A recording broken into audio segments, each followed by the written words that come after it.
그 세계적 정치 리스크 컨설팅 회사인 유라시아 그룹의 리언 브레미 회장이라는 분이 비즈니스 인사이더라고 하는 글에 이런 내용을 좀 담았습니다. 올해 국제사회의 가장 두드러진 특징은 지정학적 갈등 확산이라고 말하면서 미국의 글로벌 리더십이 약해진 가운데 누구도 그 자리를 메우지 않는 리더십 공백 상황이 왔다. 이로 인해서 G0 세계가 이 같은 지정학적 불안의 근본 요인이다. 이런 얘기했습니다. 세계 정세가 혼돈하고 또 전쟁과 또 여러 가지 일들만 일어난 원인이 무엇인가라고 얘기했을 때에 미국의 패권이 무너짐에 있다. 이런 얘기입니다. 간단하게 정리하면. 그럼 잘 생각해 보셔야 됩니다. 그렇다면 왜 미국 주도적인 이 국제사회 질서가 무너졌을까? 여러분 잘 보시면 아시는 것처럼 미국이라는 나라가 어떤 토대 위에 세워졌는지를 보시죠. 미국이라는 나라는 퓨리탄들의 청교도적인 정신으로 나라가 세워졌습니다. 이 정말 신앙을 위해서 죽음을 각오하고 이렇게 퓨리탄이 넘어와서 나라를 세웠죠. 나라를 세운 지 지금 몇백 년이 지났는데 몇백 년이 지나면서 그 신앙의 틀들이 무너지게 되고 그 속에 물질이 들어오고 세속이 들어오고 인간적인 생각이 들어오고 가치가 중심이 되니까 지금 미국이라는 나라가 기울기 시작했죠. 여러분 이것이 시대를 향한 하나님의 음성입니다. 이제 미국이 무너지면 결국 이 전 세계의 여러 상황들이 안 좋아질 겁니다. 주도권 싸움이 일어날 것이고 이제 통제가 되지 않아서 많은 전쟁과 또 이번에 말레이시아 기에 그런 격추된 일들이랄지 이런 일들이 수없이 일어날 겁니다. 그리고 좀 러시아의 푸틴 대통령의 수정주의라고 하는 것이 들고 나와졌고 여기에 지금 이 중동 지역의 여러 가지 문제들 또 분리주의자들에 의한 여러 가지 기승적인 측면들이 전개되어서 전 세계가 불안하게 될 겁니다. 결국은 신앙의 문제입니다. 한 나라를 통해 일하셨던 하나님 놀라우신 일들이 신앙적인 측면이 점차적으로 약화되고 세속을 의지하게 되고 하나님을 떠나게 된 결과가 이렇게 세계 어떤 지각 변동이 일어나고 어려움을 겪습니다. 오늘 우리가 이것을 잘 생각해 봐야 됩니다. 오늘 하나님 이 부분을 우리가 설명하신 것은 나는 과연 처음 출발했던 신앙과 지금의 상황 어떤가? 내 신앙이 처음 주님을 만났던 우리가 전번 공부했던 것처럼 존재로서의 태초의 출발이 이루어졌다고 한다면 여기서부터서 내 신앙이 지금 위를 향해 가고 있는가 아니면 밑을 향해 가고 있는가를 보라는 거예요. 이 문제가 여러분의 미래고 여러분이 이 문제 때문에 여러분 가정의 복과 은혜가 주어지거나 그렇지 못하거나 결정될 겁니다. 이것은 미국을 통해서 우리 설명하고 계시고 있고 이 문제가 우리들에게도 그대로 적용되고 있고 오늘 에베소 교회도 그런 부분이 있습니다. 오늘은 그 부분을 좀 조명해 보려고 그럽니다. 여러분 지금 고인이 되셨습니다마는 스티븐 잡스라는 분이 이런 얘기를 남겼습니다.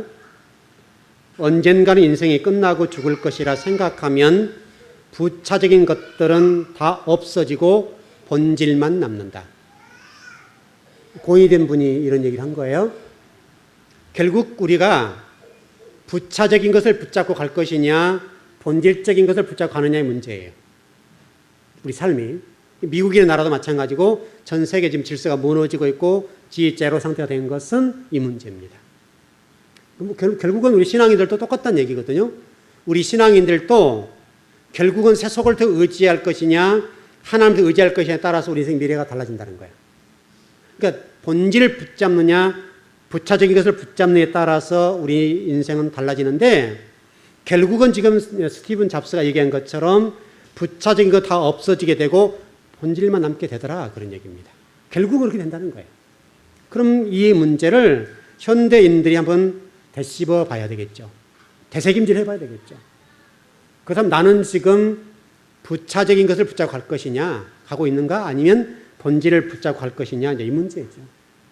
본질을 붙잡고 가면 여러분 생각해 보시는 아는 것처럼 여러분 신앙생활 해보십시오. 본질을 붙잡고 가면 여러분 쉬워요, 어려워요? 어렵습니다, 여러분. 처음에는 어려워요. 출발은 어려워요. 과정은 힘들어요. 이 본질을 붙잡고 간다고 하는 것이 얼마나 힘든지 몰라요. 또 우리 믿는 사람들 사이에서도 이해 못해요. 왜냐하면 당장 어떤 결과물이 안 나타나거든요. 이것 때문에 신앙이 도대체 뭔지, 하나님이 내가 이렇게 신앙생활하는데 왜 이렇게 하시는지에 관해서 우리 신앙인들 스스로도 회의를 느껴요. 거기에 대해서 왠지 모르게 회의감이 온다고요. 절망감이 온다고요. 굉장한 시간 동안 갈 수가 있어요. 그래서 많은 사람들이 본질을 붙잡지 않고 부차적인 것을 붙잡고 가게 돼요. 왜냐하면 부차적인 것은 눈에 보이거든요. 열매는 금방 드러나거든요. 그러나 이런 본질적인 것은 드러나질 않아요. 시간이 필요해요. 다시 설명하면 여러분들에게 계속 말씀드렸던 것처럼 어느 정도의 잔이 찰기까지는요, 하나님 꿈쩍도 안 하세요. 하나님 마음이 쏙 들 때까지, 하나님의 생각까지 올라올 때까지 하나님은 가만히 계세요. 여러분, 제가 아브라함 얘기를 많이 드렸는데, 아브라함이 하나님 앞에 인정받기까지 45년이 걸렸어요. 믿음의 조상이라고 하는 아브라함이요, 하나님 마음에 쏙 들어 하나님이 됐다라고 할 때까지 45년 걸렸습니다. 만만하지 않다고요. 여러분, 아브라함을 보시면 신앙적으로 잘 살았습니다. 신앙적인 사람입니다. 그럼에도 불구하고 그가 본질을 추구한 사람이었지만은 하나님의 잔, 하나님이 원하시는 잔까지 차기까지는 45년이 걸렸어요. 만만한 일이 아니라고요. 그래서 여러분, 성경 가운데 잔을 채운 사람들이 많지가 않아요. 중간에 다 넘어졌어요. 솔로몬도 넘어졌어요. 삼손 넘어졌습니다. 여러분, 성경 인물들을 보십시오. 안 넘어진 사람 누가 있습니까? 모세도 넘어졌습니다. 여호수아도 그랬습니다. 거의 다 넘어졌다, 거의 다. 안 넘어진 사람은 손에 꼽자고 다음에 몇 사람 안 됩니다. 창세기, 구약부터 신약까지 정말 본질을 추구하고 하나님 잔을 채우고 하나님 됐다라고 증명해 준 사람, 증거해 준 사람들은요, 몇 사람 아닙니다. 그래서 성경의 창세기, 요한계시록까지 정말 하나님의 쏙 마음에 든 사람들은요, 손에 꼽습니다. 성경에 등장하는 사람들이 3만 명의 사람들이지만 이 3만 명의 사람들 가운데 하나님 마음에 쏙 든 사람들은 10손가락 아니라고요. 꼽아보면 없어요. 그 많은 사람이 등장하지만 그 많은 사람들 가운데 10손가락 안에 든 사람이 없어요. 많지가 않아요. 한번 여러분도 쭉 한번 들어보시면서 한번 이렇게 해보라고요. 구약시대 인물, 신약시대 인물, 성경에 정말 등장하는 그 인물들 가운데 하나님의 잔이 채워진 사람들이 몇 사람이 된가 보시라고요. 좀 넓게 얘기해서 10사람이에요. 좁게 얘기하면 더 좁아져요. 그만큼 본질을 추구하거나 끝까지 하나님 마음에 들도록 하는 사람은 많지가 않아요. 쉽지가 않아요. 그럼 현대 그리스도인은 어떨까요? 현대 그리스도인들 가운데 정말 주님의 마음에 쏙 들거나 지금도 본질을 추구하고 가는 사람들이 있는가라고 봤을 때 많지 않다. 많지 않은 것이 아니라 가뭄에 콩나듯 없어요. 우리 지금 즐거운 교회에게 말씀하는 게 뭐냐면, 그렇다면 우리는 어떤가라고 물어보시는 것이죠. 그럼 너희 즐거운 교회는 어떻느냐라고 물어본다고요. 지금 우리 창세기 1장 2절에 말씀, 혼돈과 공허와 흑암이라고 하는 이런 세계를 추구하는 현대 그리스도인들 가운데 정말 하나님이 기뻐하실 만한 참 그리스도인을 꼽아보라 이거예요. 꼽아보라. 찾아보라 이거예요. 우리 지금 즐거운 교회 성도들 가운데도 정말 계명을 따라 예배해야 하는 삶을 살고 하나님의 그 본질을 추구하는 성도들이 과연 몇 사람이 될까에 관해서 한번 보라는 거예요. 보라는 거. 여러분 스스로 한번 우리 교회 성도를 한번 보십시오. 보셔서 그 성도들 가운데 몇 명 정도가 이 본질을 추구하는 성도가 있는가를 보시라고요. 만만하지 않다고요. 왜냐하면 현상적인 거, 부차적인 것이 빨리 들어와요. 눈에 들어와요. 그것이 생사화합으로 생각할 수 있어요. 우리 지난 시간에 여러분 그 마무리를 제가 정리하면서 하나님의 사랑을 설명했어요. 여러분 정리되셨죠? 그 사랑 이유를 설명해 보자고요. 정말 저희들이 그 사랑을 알고 깨닫고 구원의 감격과 저와 여러분들이 지옥 백성이었다 이거예요. 저 무전경 속에 있던 지옥 백성이었는데 그 지옥 백성을 구원해 주셨다. 그게 사랑이다 설명드렸어요. 과연 그렇다고 한다면 저와 여러분이 그 사랑을 지금도 소유하고 가지고 있으면서도 본질을 추구할 수 있겠는가? 여러분 에베소서 1장 3절에 14절의 말씀 보면 이 구원 문제를 자세하게 다뤄놨어요. 에베소 3장 3절에서 에베소 1장 3절에서 14절의 내용을 보게 되면 이 구원의 문제를 다루는데 15절에 보니까 이렇게 되어 있어요. 그 내용을 인하여 또는 우리 개역 개정판에는 이로 말미암아라고 되어 있어요. 3절에 14절의 말씀을 한 말씀을 요약해 놓은 거예요. 그 내용을 인하여 이로 말미암아. 다시 설명하면 하나님의 그 구속 사역, 그 무정경 속에 들어있는 저와 여러분들을 구속해 주신 그 은혜, 그 사랑, 그것을 설명하면서 우리가 그 사랑을 알고 내가 지옥 백성이라는 사실을 아는데 그 은혜, 그런 사람을 구원해 주셨다. 그러니 내가 하나님의 그 은혜에 감당할 수가 없다. 그것을 안다고 한다면 어찌 본질을 추구하지 않겠냐 그거예요. 저와 여러분이 만약에 부차적인 거나 비본질적인 추구하고 있다고 한다면 그 은혜를 깨닫지 못한 거예요. 깨달았다 하더라도 중간에 곁길로 가는 거예요. 곧장 앞으로 가는 것이 신앙생활이라고 말씀했는데 곧장 가는 거, 곧장 가는 신앙생활인데 우리가 옆을 바라보고 있는 거예요. 좌를 보고 우를 보고 뒤를 보는 거예요. 여러분 예수님께서 마리아와 마르다야 얘기를 하셨죠. 우리가 인간적으로 생각해 보게 되면 마리아보다는 마르다가 훨씬 귀하게 보여요. 예수님 오랜만에 오셨으니까 반찬을 준비해서 퇴집한다 이거예요. 여러분 그렇지 않습니까? 인간적으로 보면. 근데 마리아는 예수님의 턱 밑에 있어요. 얼마나 보기 싫어요. 지금 마르다는 지금 음식을 준비하고 있을 때 예수님이 턱 밑에서 지금 있다. 이 마르다 입장에서는 마리아가 얼마나 믿겠냐고요. 근데 주님은 뭐라고 말씀하셨어요? 신앙생활의 우선순위 뭐가 중요한지를 설명하면서 칭찬을 누구에게 하셨어요? 마리아를 하셨다고. 예수님께서 아마도 배가 고프셔서 가신 것은 아니잖아요. 진리를 설명하기 위해 가신 거잖아요. 여러분 우리 교회도 초창기를 뒤돌아보니까요. 초창기에 우리 교회 식사를 하는데 초창기에는 처음에 우리 성도들 가운데도 예배 드리다가 중간에 밥으로 갔어요. 여러분 그렇죠? 예배 시간에 중간에 밥을 밥솥이죠? 그 누르러 내려가시고 준비하시고 내려가셨다고. 마음은 이해되죠? 그 문제가 안 고쳐졌어요. 그래서 제가 언제 설교 가운데 강하게 말씀을 전했어요. 제발 좀 그러지 말아라. 설령 우리가 예배 끝나고 밥을 못 먹는 한이 있다 하더라도 좀 늦게 먹는 한이 있다 하더라도 예배가 우선이다. 제발 좀 내려가지 말라고. 제발 좀 내려가지 말라고. 계속 말씀을 드렸어요. 그래도 내려가요. 그래서 계속 강력하게 말씀을 드렸는데 난중에는 내려가지 않았지만은 여러분 예를 들어서 여러분 지금 오늘 또 좀 식사를 구약으로 돌아가면 하시겠죠. 근데 만일에 우리 성도들 식사 문제 때문에 예배를 놔두고 내려가서 밥을 하고 반찬 준비하고 그런다 이거예요.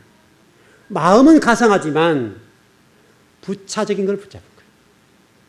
예배 시간 끝나고 나서 밥을 좀 늦게 먹는 한이 있다 하더라도 예배가 우선이다 이거예요.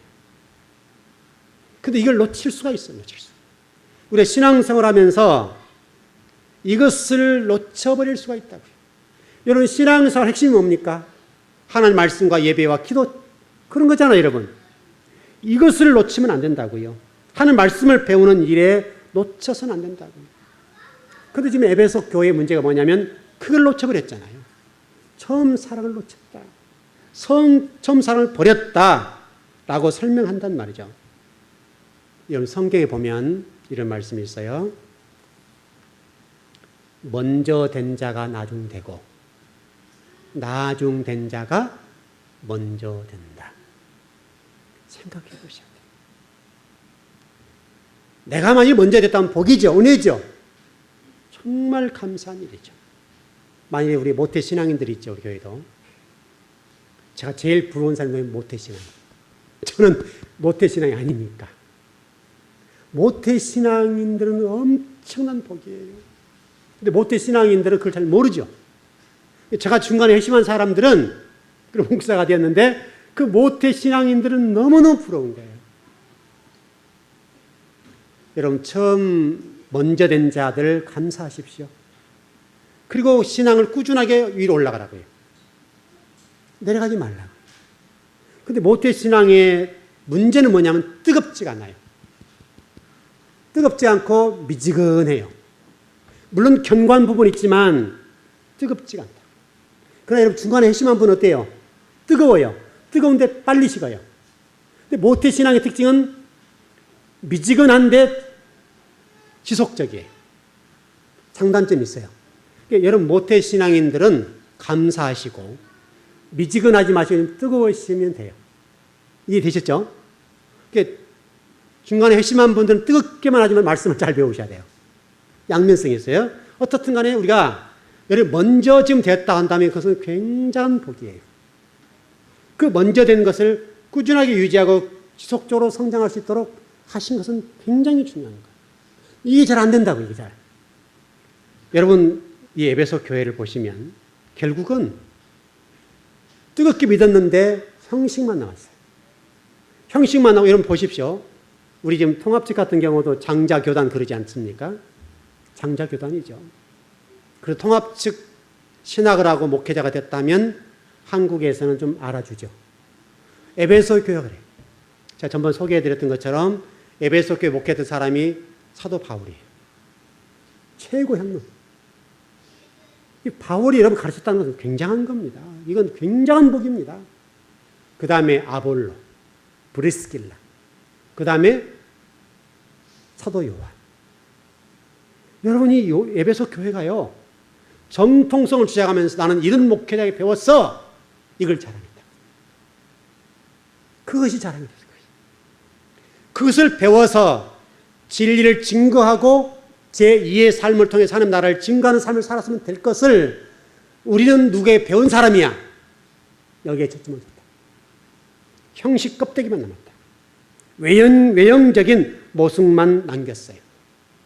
하나님은 지금 이 에베소 교회를 향해서 뭐라고 말씀하신가 하면 이런 교회가 있었는데 이 교회는 가짜야. 가짜. 여러분이 두려워하셔야 됩니다. 우리가 지금 그리스도인인데 나는 진짜 참 그리스도인인가? 아니면 가짜인가? 가짜. 무늬만 있고 형식만 있고 모양만 있는 가짜 그리스도인 아닌지에 관해서 곰곰하게 생각해 보시오. 오늘 점검하셔야 돼요.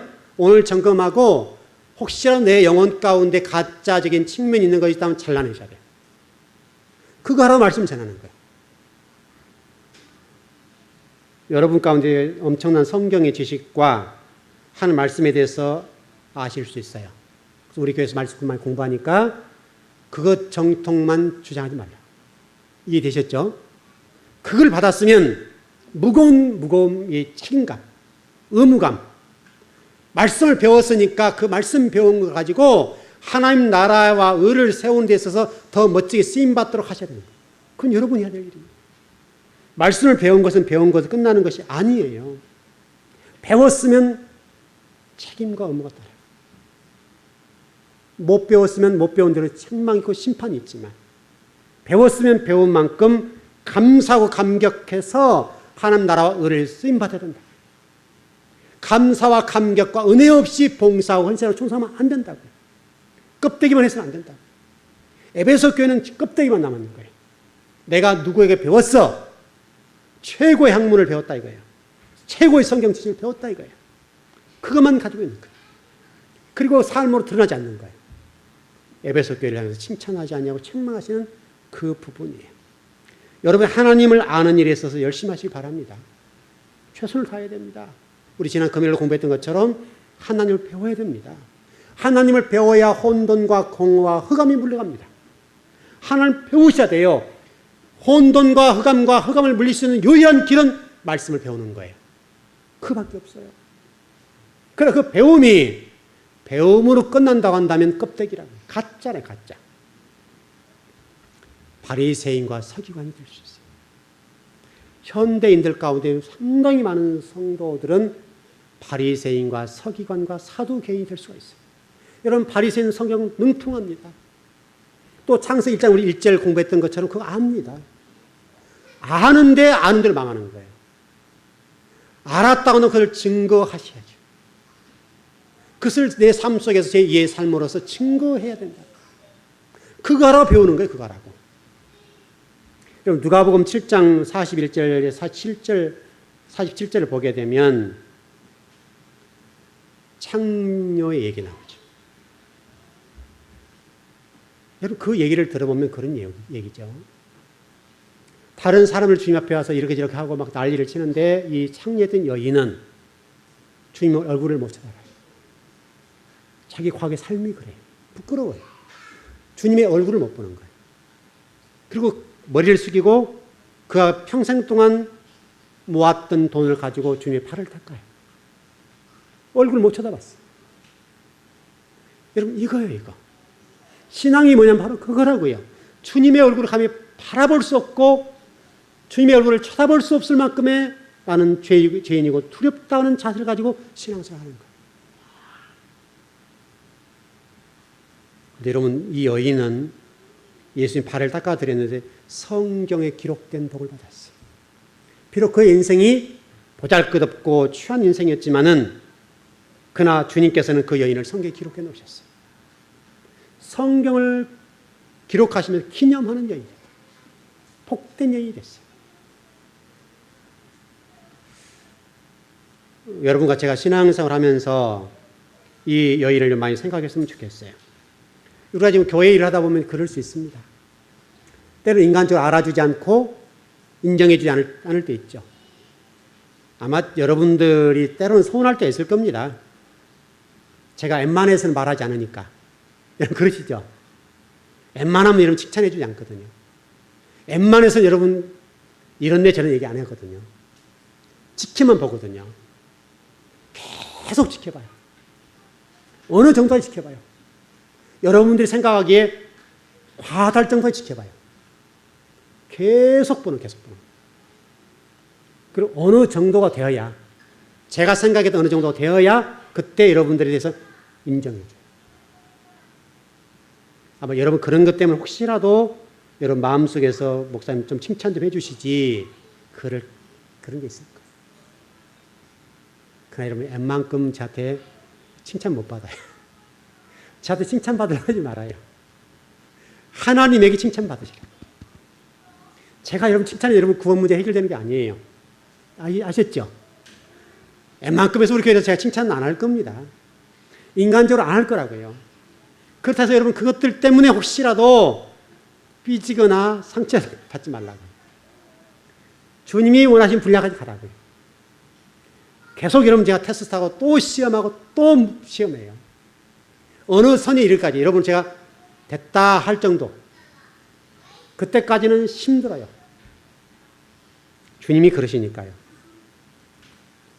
여러분 마태복음 25장 32절 1절 이하에 보면 양과 염소 비유 잘 보십시오. 그런데 거기에 대해서 여러분 우리 주님께서 염소에 대한 죄를 설명하지 않았어요. 양과 염소가 똑같이 일을 했어요. 양의 특징이 뭐냐면 해놓고 몰라요. 헌신 충성 봉사했는데 자기는 몰라요. 마음에 두지 않아요. 염소는 뭐냐면 자기 한 것을 치부책에다 기록해놨어요. 이번에 그 강서 쪽에 여러분 아시죠? 그 뭐 3천억대 자산가가 자기에게 모든 것들을 다 기록해놨더라. 그 재산 형성 과정을 이런 보셨나요? 그 재산 형성 과정을 보니까 열매. 제가 그 형성 과정을 자세하게 읽어봤는데요. 그분이 3천억대 재산이 된 것은 우연하게 된 게 아니에요. 그 악이에요. 악의 열매예요. 물론 잘했단 말이 아니라 죽임을 당했습니다마는 그분이 다른 사람의 재산들을 취득하는 과정들이 선하지 않았다. 읽어보세요. 어떻든 간에 그분이 어떻든 간에 자기가 뭐 이렇게 저렇게 했던 내용들 다 기록해 놨어요. 여러분 가운데 헌신하고 충성 봉사한 분들 가운데 치부책에다 기록해 놓은 분도 있지 않지요? 우리 교회는. 그런 분도 있다니까요. 자기 을을 쌓는 일에 열심히 하고 죄를 당한 건 아니라 이거예요. 하나님 앞에 충성하는 거 여러분, 사람 앞에 하는 거 아니에요. 하나님 앞에 충성하세요. 하나님 보실 때 칭찬받을 만한 일을 하셔야지 사람 칭찬해 준다고 그거 아무것도 아니에요. 제가 여러분 칭찬해 주거나 해도 안 돼요. 물론 제가 여러분을 칭찬해 줄 만큼만 되면 괜찮을 거예요. 괜찮겠지만은 저에게 그걸 받으려고 생각하지 마시라고. 하나님에게. 그게 중요해요. 여러분 그 마태복음 7장의 말씀에 보면 그런 말씀 있잖아요. 주여 주여 내가 주의 이름으로 선지자 노릇하고 귀신을 쫓아내고 권능을 행했다. 했을 때 우리 주님 말씀하신 게 뭐예요? 아주 독한 말 하셨죠? 독한 말 하셨어요. 나는 너를 모른다.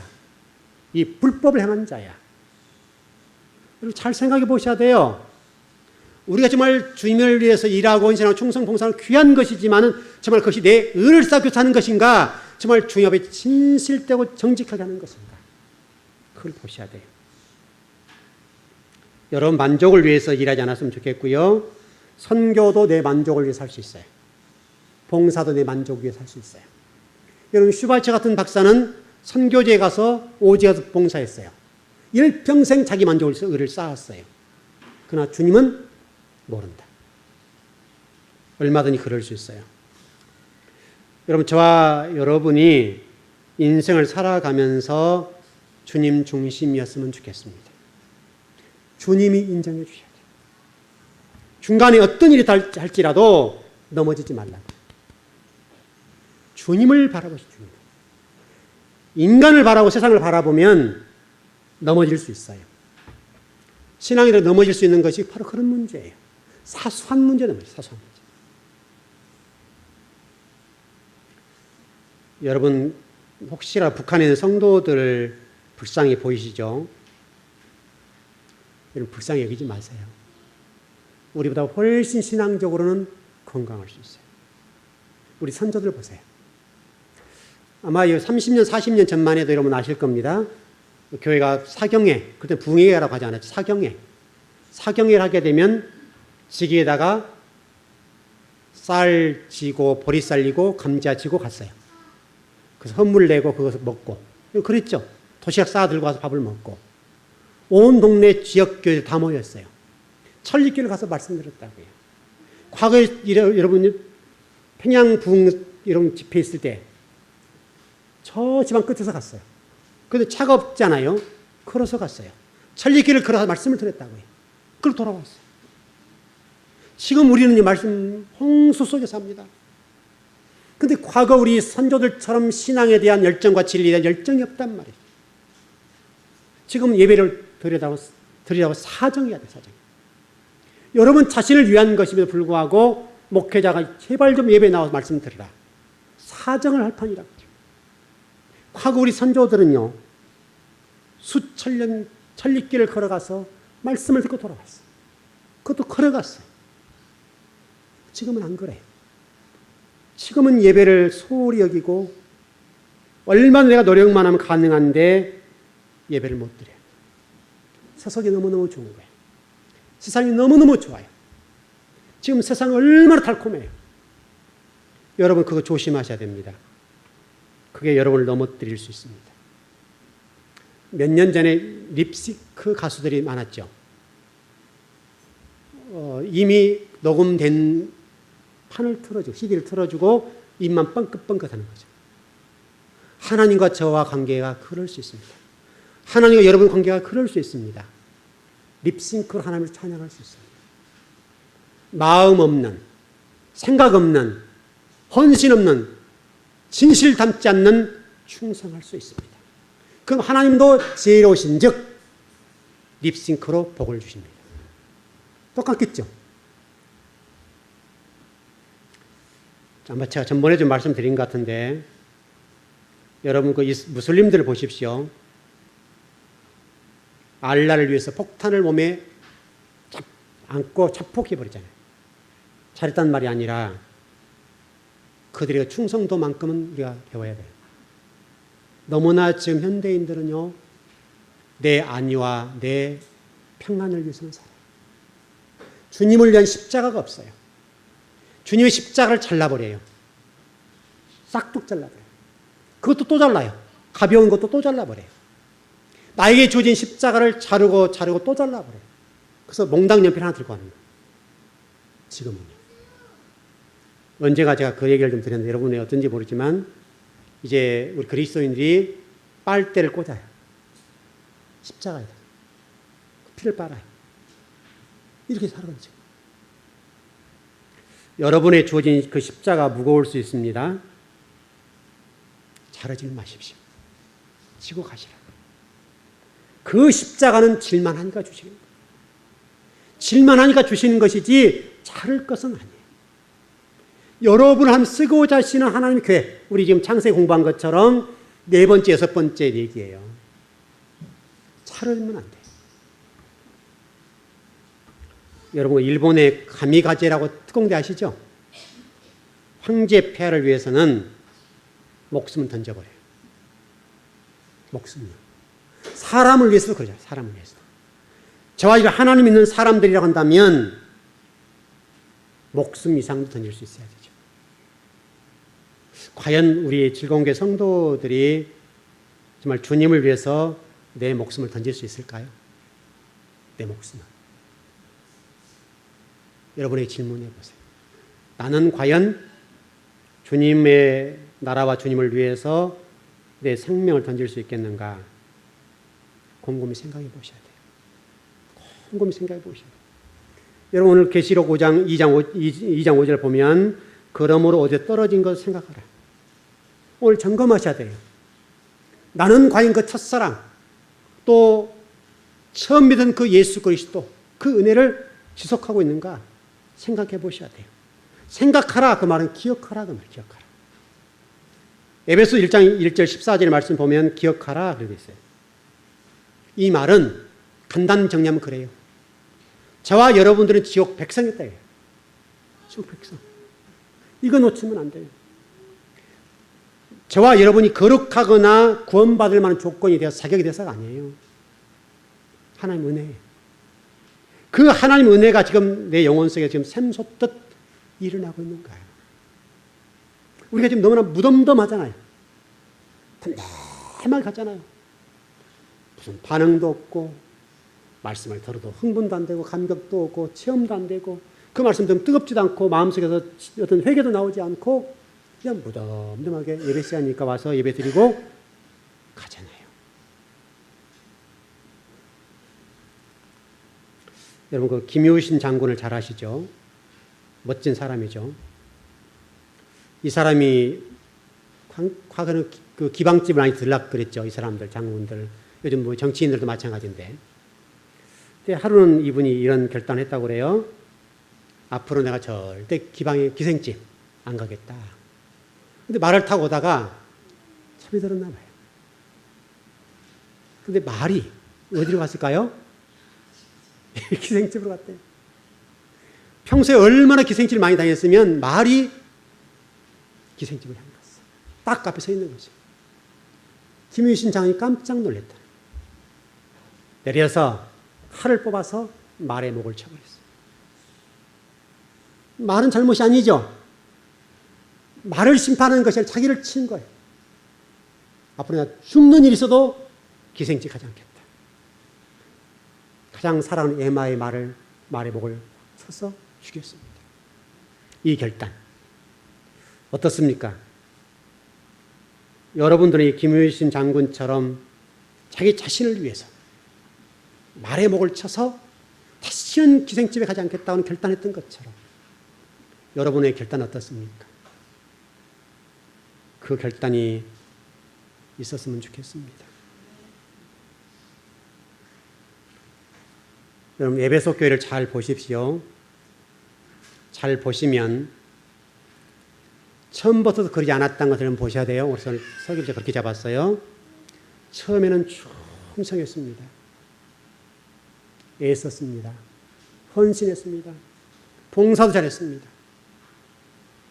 그래서 성경이 그 부분을 그렇게 설명합니다. 네가 처음에는 그러지 않았다는 거예요. 그래서 처음 사랑 회복하라 말씀하시고 처음에 일했던 것처럼 하라는 거예요. 즐거운 교회를 섬기시는 여러분, 또 하나님을 섬기시는 여러분, 우리가 신앙생활 하면서 혹시라도 놓쳐버린 것이 있다고 한다면 오랜 신앙생활 하면서 무뎌진 우리의 신앙관 점검해 보십시오. 어디서부터 내가 이게 되었는가?